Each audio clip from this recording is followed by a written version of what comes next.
विनंती कर जोडी तो कथे काळी माता जवळी सेवेलागे सेवक झालो तुमच्या लागलो चरणा अहो स्वामी तुकया देवाया करावा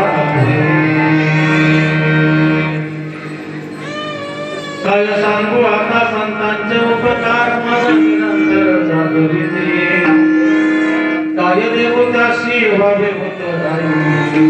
जीवित आपानी जीवन पुस्तक प्राप्त प्रसंगी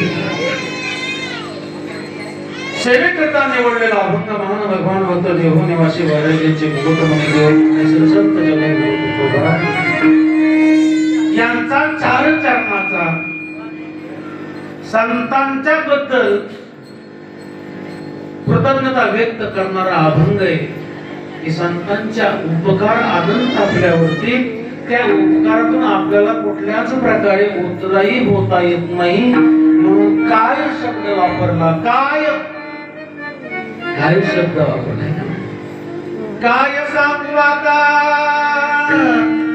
काय सांगावं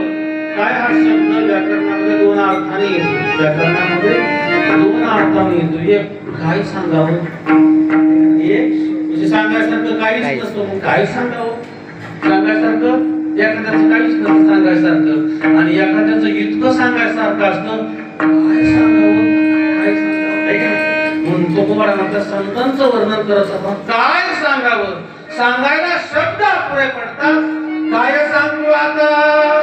संतांचे उपकार काय उपकार केले मज निरंतर जागविती विश्लेषण नंतर मी सांगेन संतांनी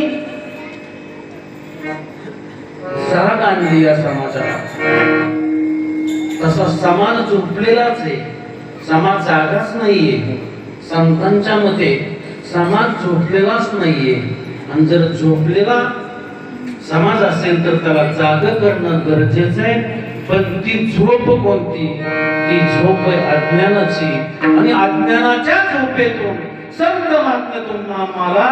जाग करतात जाग करणं सहजासहजी माणूस कोणी कुणाला जाग करतं ना उठवरे उठवत त्याला उशीर झाला आरतीची वेळ झाली तरी अजून झोपलाय मग त्याचे उपकार मानावेत का नाही